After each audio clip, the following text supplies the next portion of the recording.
ಯಾಕೆಂದ್ರೆ ನೀನು ಆ ಹುಡುಗನನ್ನ ಮರ್ತು ಬಿಡಬೇಕು. ಏನ್ ಹೇಳ್ತಾ ಇದೀಯ ನೀನು? ನನಗೆ ಈಗ ಅರ್ಥ ಆಯ್ತು. ನೀನ್ ತಮಾಷೆ ಮಾಡ್ತಿದ್ದೀಯ ತಾನೆ? ತಮಾಷೆ ಅಲ್ಲ ಸಾಕ್ಷಿ, ಸೀರಿಯಸ್ ಆಗಿ ಹೇಳ್ತಾ ಇದ್ದೀನಿ. ನೀನು ಆ ಹುಡುಗನನ್ನ ಮರ್ತು ಬಿಡು. ಏನಣ್ಣ ಏನ್ ಹೇಳ್ತಾ ಇದೀಯ ನೀನು? ಮೊನ್ನೆ ವಿರಾಜ್ ಬಗ್ಗೆ ಹೇಳಿದಾಗ ಅವ್ರ ಮನೆ ಕರ್ಕೊಂಡ್ ಬಾ, ನಿಮ್ಮಿಬ್ಬರಿಗೂ ಮದುವೆ ಮಾಡ್ತೀನಿ ಅಂತ ಹೇಳಿದ್ರು.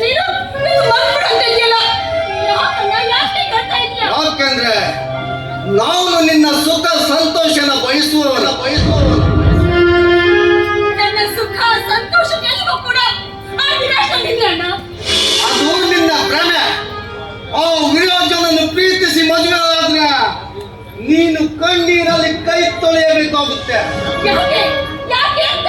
ಯಾಕೆಂದ್ರೆ ಅವನ ಲೋಪ. ಇಲ್ಲ, ವಿರಾಜ್ ತುಂಬಾ ಒಳ್ಳೆಯವನಣ್ಣ. ಅವನಲ್ಲಿ ತುಂಬಾ ಅದ್ಭುತವಾದ ಗುಣಗಳಿದೆ.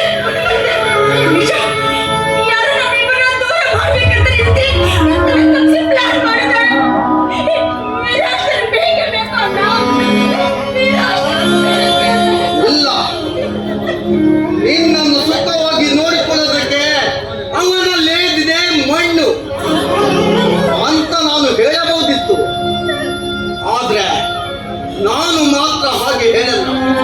ಯಾಕೆಂದ್ರೆ ನನ್ನಲ್ಲಿರುವ ಅವ್ರ ಫ್ಯಾಕ್ಟರಿಯನ್ನ ಒಂದು ಫ್ಯಾಕ್ಟರಿ ಅವನ ಹೆಸರಿಗೆ ಬರೆದು ಅವನನ್ನು ನಮ್ಮ ಅಂತಸ್ತಿಗೆ ತಕ್ಕನಾಗಿ ಮಾಡುವ ಕೆಪಾಸಿಟಿ ನನಗಿತ್ತು. ಆದ್ರೆ ಅವನು ಯಾವುದೇ ರೀತಿಯಲ್ಲಿ ಲಾಯ್ಕಲ್ಲ. ಅವನೊಬ್ಬ ದೊಡ್ಡ ಫ್ರಾಡ್.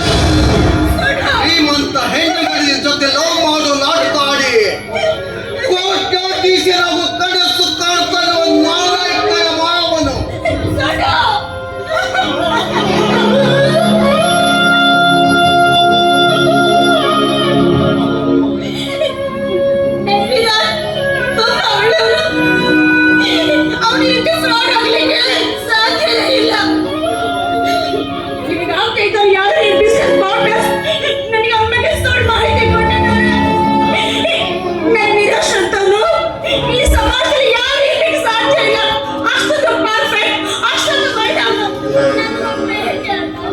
ಯಾರು ಹೇಳಿದ ಮಾತನ್ನು ಕೇಳೋ ಮೂರ್ಖ ನಾನಲ್ಲ.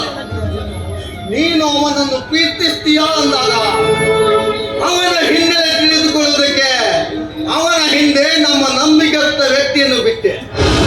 ಅವರು ಅವನ ಇಡೀ ಹಿಸ್ಟ್ರಿಯನ್ನೇ ಜಾಲಾಡಿಕೊಂಡು ಬಂದ. ಇದರಲ್ಲಿ 10% ನಿನಗೆ ಹೇಳಿದ್ದೀನಿ. ಇನ್ನು